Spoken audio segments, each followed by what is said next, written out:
Hai updaters, kali ini saya akan membahas 5 berita terpopuler pekan ini. Apa saja? Sebelum itu jangan lupa untuk follow dan subscribe akun media sosial sukabumiupdate.com. Bersama saya, Hanafiti Rajia, inilah 5 berita terpopuler pekan ini. Berita pertama, kasus TPPU di Tipideksus Bareskrim Polri sita SPBU di Cikidang dan Bagbagan Sukabumi. 2 SPBU di Kabupaten Sukabumi disita oleh Direktorat Tindak Pidana Khusus Bareskrim Polri, Kamis 24 Agustus 2022. Penyitaan terkait dugaan tindak pidana pencucian uang. SPBU yang disita di Tipideksus Bareskrim Polri adalah SPBU Cikidang yang berada di Jalan Cipetir, Desa Cicareh, Kecamatan Cikidang, Kabupaten Sukabumi. Dan satu lagi, SPBU yang disita adalah di daerah Bagbagan, Desa Citarik, Kecamatan Pelabuhan Ratu. SPBU tersebut merupakan milik mantan Ketua DPRD Jawa Barat IS dan istrinya Eka yang kini berstatus tersangka atas dugaan tindak pidana pencucian uang atas laporan SG. SG melaporkan mantan Ketua DPRD Jawa Barat IS dan istrinya Eka setelah menerima uang sebesar Rp 57 miliar untuk pembelian rumah, tanah, dan SPBU. Kemudian, rumah, tanah, dan SPBU itu oleh IS dibalik nama atas Eka. IS juga tidak memberikan hasil dari usaha SPBU terhadap SG, sehingga SG merasa dirugikan karena rumah, tanah, dan SPBU dikuasai oleh IS dan Eka.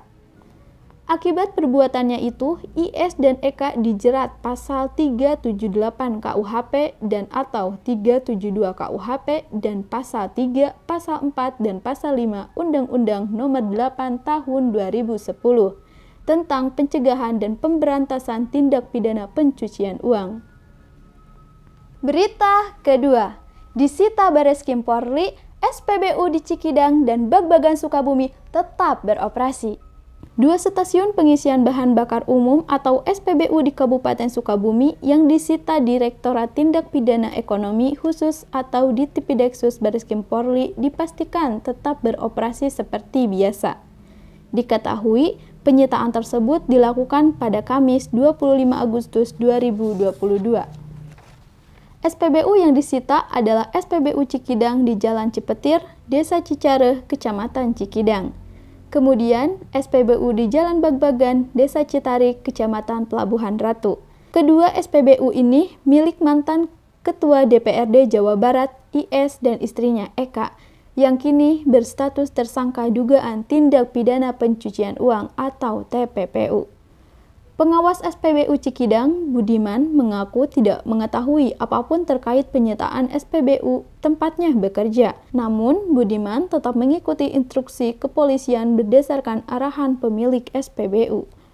Meski SPBU tersebut dipasangi spanduk penyitaan, Budiman menyebut untuk operasional tetap berjalan seperti biasa. Senada, pengawas SPBU Bagbagan Asep Hermawan mengatakan, walaupun SPBU disita secara administrasi oleh kepolisian, jual beli BBM tetap berjalan. Adapun arahan untuk mengikuti segala proses ini, kata Asep, berasal dari pemilik SPBU yang menghubunginya ketika Bareskrim melakukan penyitaan. Berita ketiga, jenazah dibawa pulang dengan jaminan STNK. RS Jampang Kulon disorot DPRD.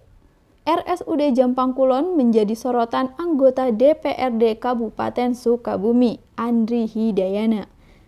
Hal itu terkait adanya seorang pasien yang dirawat di RS tersebut meninggal dunia.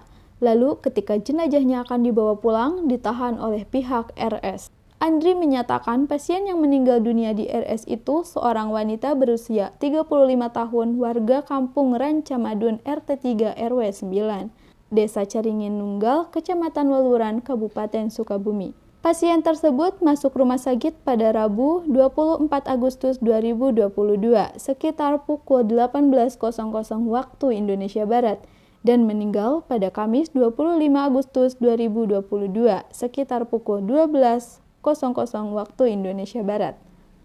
Jenazah bisa dibawa pulang ke rumah duka oleh Kepala Desa Caringin Nunggal, itu pun dengan jaminan STNK kendaraan ambulan milik Pemdes Caringin Nunggal. Dia meminta kepada Gubernur Jawa Barat Ridwan Kamil untuk membenahi pelayanan di RS Jampang Kulon. Sementara itu, Humas RSUD Jampang Kulon, Lia Desti, mengatakan kejadian tersebut hanya salah paham saja. Dia menegaskan tidak terjadi penahan terhadap jenazah. Berita keempat, polisi petakan wilayah yang berpotensi jadi tempat judi di Sukabumi. Polres Sukabumi Kota akan meningkatkan pengawasan dan monitoring terhadap praktik judi online maupun konvensional di wilayah hukumnya yang mencakup 7 kecamatan di Kota Sukabumi dan 8 kecamatan di Kabupaten Sukabumi. Kapolres Sukabumi Kota AKBP SY Zainal Abidin mengatakan, pengetatan dilakukan sesuai instruksi pimpinan Polri. Zainal memastikan Polres Sukabumi Kota dan jajaran tidak akan memberi uang untuk seluruh praktik perjudian, baik yang bersifat online maupun konvensional.